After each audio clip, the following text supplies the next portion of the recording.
సభకు నమస్సులు. వాస్తవానికి మన దేశంలో ఏదైతే డెమోక్రసీ ఉన్నదో వాటికి 4 పిల్లర్లు ఏవైతే ఉన్నాయో, ఒకటి లెజిస్లేటివ్, ఒకటి ఎగ్జిక్యూటివ్, ఒకటి మీడియా, ఒకటి జ్యుడిషియరీ. ఈ 4 పిల్లర్స్లల్లా 3 పిల్లర్లలో 2 పిల్లర్లు పూర్తిగా పడిపోయినాయి. మీడియాలో జస్ట్ 1-2 సలాకలు మిగిలి ఉన్నాయి. దాని ద్వారా కొద్దిగా మన వరకు వచ్చింది. అది మిగతా పానం లేదు ఆ పిల్లర్ల కూడా. లాస్ట్కి ఒక పిల్లర్ ఉన్నది. ఆ పిల్లర్ మీదనే మనం అందరము నమ్మకం పెట్టుకొని ఉన్నాం. అదే పిల్లర్ అంటే జ్యుడిషియరీ. నేను అనేది గౌరవ న్యాయస్థానాల కంటే ఎక్కువ నిజ నిర్ధారణలు చేసే పని మనది కాదు. నిజ నిర్ధారణ చేయడానికే కోర్టులు ఉన్నాయి. కాబట్టి ఇక్కడ ఉన్న సంఘాల ప్రతినిధుల వకీళ్ళు చాలా ఆరోగ్యకరంగా, చాలా మెచ్యూర్డ్గా కేసులు వేసిండ్రు. వాళ్ళకి స్టే ఆర్డర్లు కూడా వస్తున్నాయి. ముందు న్యాయం కూడా తప్పక జరుగుతుందనే ఆశాభావంతో నేను ఉన్నా.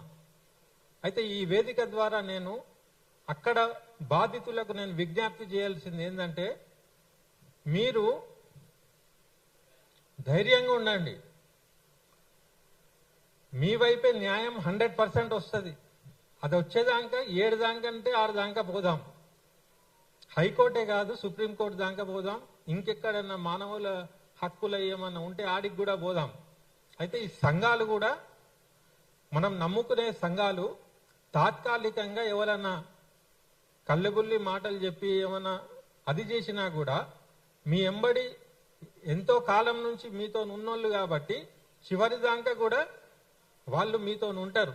కాబట్టి మీరు వేరే వాళ్ళ మాటలలో వచ్చి మీరు సంఘటితంగా ఉండాలి. ఇట్లాంటి టైంలో అందరూ ఏకమై అందరు కలిసికట్టుగా పోరాటం చేయాలి. ఇప్పుడు నేను చెప్పేది ఏంటంటే, ఇప్పుడు లెజిస్లేటివ్కి వద్దాం. ఒక పిల్లర్ నెంబర్ 1 ఏదైతే పూర్తిగా ఫెయిల్ అయిందో, నేను అనేది ఇప్పుడు అసెంబ్లీ నడుస్తుంది.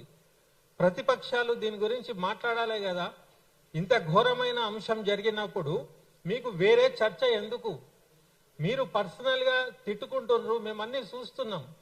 అన్ని పైసలు పెట్టి మీరు అసెంబ్లీలు నడిపి వెలుగుమట్ల కంటే ఎక్కువ పెద్ద సమస్య తెలంగాణలో లేదు. నేను అంటున్నా, అంత తీవ్రమైన సమస్యను పెట్టుకొని మీరు ఒకరికొకరు కౌంటర్లు ఇచ్చుకుంటా అది మేము చూడాలనా? ప్రజలకు మేము ఏం చేయాలనే దాంట్లో చర్చ ఉండాలి. ప్రతిపక్షాలు వాటి గురించి నిలదీయాలి. ఒకడంతాడు నేను తొక్కి వచ్చిన అంటాడు, ఇంకోటేమో నువ్వు ఇట్లాంటి పర్సనల్ దాని మీద పోతున్నారు మీరు. మేము సామాన్య ప్రజలమే. ఆ వెలుగుమట్లది జరిగినప్పటి నుంచి మా ఇండ్లలో మేము ఉన్నప్పుడు, మా సౌలట్లు మేము తీసుకున్నప్పుడు ఆ ప్రజలు ఎక్కడున్నారో, వాళ్ళు ఏం తింటున్నారో, వాళ్ళు ఎక్కడ పంటున్నారో, వాళ్ళ కుటుంబాలు ఏంది, వాళ్ళ పిల్లలు ఎక్కడున్నారు, వృద్ధులు ఉంటారు, దాంట్లో ఆడోళ్ళు ఉంటారు, వికలాంగులు ఉంటారు, వీళ్ళందరూ ఏడున్నారు అనేది మాకున్న టెన్షన్ మీకున్నదా? ఉండాలే కదా. అసెంబ్లీలో ఈ చర్చ జరగాలే కదా. సరే, 3 మినిస్టర్లు కల్ప్రిట్, సమాజం ముంగట్నే వాళ్ళు దోషులుగా నిలబెడ్డారు. ముఖ్యమంత్రి నీ పాత్ర ఏంది? 3 మంత్రులు వైఫల్యం చెందినరు. ముఖ్యమంత్రి అన్నప్పుడు నీ పాత్ర ఏంది? నువ్వు ప్రజలను పిలవాలి, లేకుంటే ప్రజల దగ్గరికి నువ్వు పోవాలి. నువ్వు గద్దర్ అవార్డులకు పోతావు, ఇంకే వేరే అవార్డులకు పోతావు. నీ ముఖంలో ఏం బాధ లేదు, చింత లేదు. నీ ప్రమోషన్ మీద ఉన్న ధ్యాస నీకు పబ్లిక్ మీద లేదని నువ్వే రుజువు చేసుకుంటున్నావు. ఇది గట్టిగా ఎందుకు అడగాల్సి వస్తుందంటే, 15-20 రోజులు అయిపోయింది. వాళ్ళు నిస్సహాయులుగా ఎక్కడో పడి ఉన్నారు. ఇట్లాంటి టైంలో కదా నువ్వు మాట్లాడేది. తర్వాత వెలుగుమట్లలో ఉన్న కాంగ్రెస్ కార్యకర్తలను కూడా నేను అడుగుతున్నా. ఇప్పుడు కాంగ్రెస్ పాలన ఉన్నప్పుడు మీ మినిస్టర్లు మూర్ఖులై ఉండొచ్చు గాక, కాంగ్రెస్ కి పనిచేసే కార్యకర్తలు ఈ రోజు జెండాలు పట్టుకొని వాళ్ళకి అండగా నిలిచి ఉంటే కాంగ్రెస్ కి ఎంత మంచి పేరు వచ్చేది. ఇప్పుడు నేననేది ఏంటంటే పాలనలో ఉన్న పార్టీని నేను ఫస్ట్ నిలదీస్తున్నా. మినిస్టర్లకు చేతగానప్పుడు కార్యకర్తలు అక్కడ ఉన్నోళ్ళని నేను విజ్ఞప్తి చేస్తున్నా. మీరు మినిస్టర్ల గురించి మర్చిపోండి. వాళ్ళ పతనం వాళ్ళు చేసుకున్నారు. అక్కడ కొత్త నాయకత్వం రావాలన్నా ప్రజల పక్షాన మీరు వెళ్ళండి. కాంగ్రెస్ కార్యకర్తలను నేను ఫస్ట్ విజ్ఞప్తి చేస్తున్నా, తర్వాత ఎవడైనా. తర్వాత న్యాయస్థానాలకు నేను ఒక విన్నపం చేసుకుంటున్నా. వీళ్ళు పెట్టిన కేసులు ఉన్నాయి, అయినా కూడా మీరు సుమోటోగా తీసుకోండి. మీ ఒక్క పిల్లర్ మీదనే నమ్మకం ఉందని నేను చెప్తున్నా. కాబట్టి గౌరవ న్యాయమూర్తులారా, వీళ్ళ పక్షాన మీరు నిలబడండి. పేదల దగ్గర డబ్బులుండయి, కోట్లు కొట్లాడడానికి కూడా ఏముండదు, ప్రయాణానికి పైసలుండయి. కాబట్టి న్యాయమూర్తులు ఈసారి మీరు చేసే ఏదైతే న్యాయం ఇస్తారో కరెక్ట్ ఇచ్చే ప్రయత్నం చేయండి. మీరే చరిత్రలో నిలుచుంటారు. ఎగ్జిక్యూటివ్ ఫెయిల్ అయింది, 3 మినిస్టర్లు చరిత్రహీనులైనరు. న్యాయమూర్తుల మీద ఏదైతే నమ్మకం ఉన్నదో దాన్ని మీరు నిలబెడితే న్యాయస్థానాల పుటలు ఎవడన్నా ఏమన్నా రాసినా ఎల్లకాలం మీ పేరు ఉంటది, ఫలానా జడ్జి ఫలానా జడ్జిమెంట్ ఇచ్చిండనేది. ఈ అవకాశాన్ని మీరు వాడుకోవాలని నేను విజ్ఞప్తి చేస్తున్నా.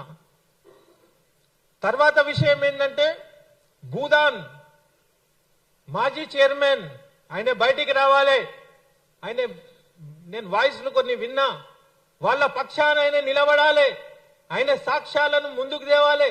ఆయన ఎవరెవలకు భూమి ఇచ్చిండో మొత్తం కూడా ఆయన ముంగట పెట్టాలి. ఆయన ముందుండాలి. ఆయన ఏడి వట్టి బయట ఇచ్చేసి ఆ కేసీఆర్ ని తిడుతుండు, తర్వాత ఆయన ఎవరిని కలెక్టర్ ని తిడుతుండు. ఇవాళ రేపు కలెక్టర్లు బానిసలు, కాళ్ళు మొక్కేటోళ్ళు. నీకు తెలియదా? ఇప్పుడు ఉన్న మంత్రులను నువ్వు ఒక్క మాట కూడా అడగలేను అంటే నీకు వాళ్ళతోనేమన్నా భయం ఉన్నదా? నేననేది భూదాన్లు ఏమన్నా అవకతవకలు జరిగినా మాకు సంబంధం లేదు. ఈ వెలుగుమట్లకు నువ్వు ఒక సాక్షిగా నువ్వు ఇచ్చిన పత్రాలతో నువ్వు బయటికి రావాలి, వాళ్ళ పక్షాన నిలబడాలి. ఈ మంత్రులు వెలుగుమట్లలో ఉన్నారా? పోలే, ముఖం లేక పోలే. భూదాన్ బోర్డు ఎవరైతే ఉన్నారో పోన్రి, వాళ్ళకు అండగా నిలబడండి. మేమందరం కూడా ఉంటాం. ఇంకొక హెచ్చరిక నేను జారీ చేస్తున్నా. ఏ సంఘాలైతే ఏ మీడియాలైతే పేదల పక్షాన నిలబడుతున్నారో వాళ్ళ మీద బురదలు జల్లి వాళ్ళ మీద ఉల్టా బూటకపు కేసులు గనక చేస్తే వాళ్ళ మీద ఈగ వాలినా నిజానికి అక్కడి నుంచి మీ పతనం స్టార్ట్ అవుతుంది. ఎందుకంటే మంచిని చెడు చేయడము వసూళ్లు మీరు చేస్తున్నారు కదా. ఎన్నెన్ని పైసలు దోసుకుంటున్నారు. మీ హంగులు ఆర్భాటాలు మీ మహల్లు ఇవన్నీ ఎట్లొచ్చినాయి? వాళ్ళ సంక్షేమం కోసం ఇన్ని పైసలు జమ చేసుకుంటే వసూలుగాళ్ళని ముద్రేస్తున్నారు. మీరు అసలు వసూలుగాళ్ళు. మీ వ్యవహారం మీ చీకటి దాని మీదనే పడతారు మరి సంఘాలన్నీ కలిసి. అయితే నేనేమంటున్నా అంటే, ఇంత గట్టిగా మాట్లాడాల్సిన అవసరం ఎందుకు వచ్చిందంటే, గట్టిగా మాట్లాడకుంటే మీరు వినే పానాలు కాదు, మీది మందం తోలు. మీ దృష్టికోణం మొత్తం ఎన్ని పైసలు వెనకేసుకోవాలి ఏంది అదే చర్చ ఉన్నది. కానీ పేదల గురించి వట్టి మాటలు మాట్లాడతారు. కానీ మీరేం చేసిండ్రు? 20 రోజులు గడిచినాయి, మీరు ఇంకా ఇట్లనే ఉన్నారు. స్పందన లేదు. ఒట్టిగానే బూటకప్పు ప్రెస్ మీట్ పెట్టి 300 మందికి ఏదో ఇస్తున్నామని 75 గజాల భూమి అన్నారు. 75 గజాలు ఎట్లా నిర్ధారణ చేసిరు మీరు? 100 గజాలు ఉన్నోనికి 75 నువ్వు ఎట్లా చేస్తావు? నీకు ఇష్టం వచ్చినోనికి ఎట్లా ఇస్తావు నువ్వు? ఇవన్నీ కూడా న్యాయస్థానం ఇవన్నీ గమనించాలి. వీళ్ళ ఏషాలు కూడా పసిగట్టాలి. నేను అనేది ఏంటంటే, ఎవరినైతే ఇండ్లు పోయినాయో వాళ్ళందరికీ కూడా న్యాయం చేయాలి. గరీబోన్తో మీరు వీడికి 2 ఇండ్లు ఉన్నాయి 3 ఇండ్లు ఉన్నాయి వాంతోనా మీ పంచాయతీ? మీకు ఎన్ని ఇండ్లు ఉన్నాయి? అది చాలా పిరమైన భూమి అని చెప్తుండ్రు. పిరమైన భూమిలో గరీబోడు ఉండద్దా? గరీబోని భూమి పిరంగా మారితే వానికి అదృష్టం కదా.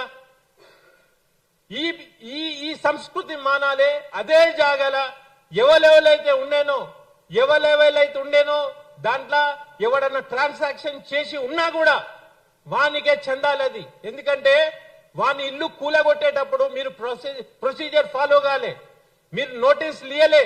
రాత్రికి రాత్రి 2,000 మంది పోలీసులు వచ్చి హఠాత్తుగా కూలగొట్టిన చూశారా? ఆ దౌర్జన్యానికి వాళ్ళ దౌర్జన్యం కానీ వాళ్ళ నేరం చిన్నది ఏదైతే ఉన్నదో ట్రాన్సాక్షన్ అది చాలా చిన్నది. మీరు అధికారాన్ని చేతిలో పెట్టుకొని మొత్తం నడి బజార్లను నూకేసి చూశారా? దానికి ప్రతిఫలంగా అక్కడ ఉన్న ప్రతి బాధితుడికి అక్కడే భూమి ఇవ్వాల్సిందే. ప్రభుత్వ సొమ్ముతో పాటు మంత్రులు అక్కడ ఉన్న ఎగ్జిక్యూటివ్ల జీతాల నుంచో ఏదో రకంగా వాళ్ళు కూడా దానికి కాంపన్సేషన్ చేయాలి. వాళ్ళు కూలగొట్టినారు కాబట్టి, చట్టాన్ని చేతిలో తీసుకున్నారు కాబట్టి వాళ్ళ ఆస్తులకు వెళ్ళి కూడా వీళ్ళకి ఇవ్వాలి. లేకుంటే వీళ్ళు రాజీనామా చేయాలి, వాళ్ళని సస్పెండ్ చేయాలి, ఏదో ఒకటి జరగాలి. లేకుంటే పాలన ఏం పాలన? నేననేది దొంగలు ఊళ్ళు పంచుకున్నట్టు మంత్రులు నియోజకవర్గాలు పంచుకున్నారనేది ఉన్నది. నేను ముఖ్యమంత్రికి విజ్ఞప్తి చేస్తున్నా, మంత్రులు తప్పులు చేస్తే ముఖ్యమంత్రి అడగాలే కదా.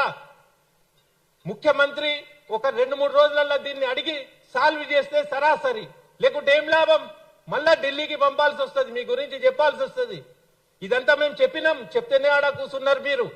ఇప్పుడు ముఖ్యమంత్రి గురించి కూడా మేము కంప్లైంట్ ఇవ్వాల్సి వస్తుంది, నేషనల్ మీడియాకు కూడా ఎక్కాల్సి వస్తుంది. కాబట్టి మీరు త్వరగా న్యాయం చేస్తారని ఆశిస్తూ ముగిస్తున్నా. Thank you.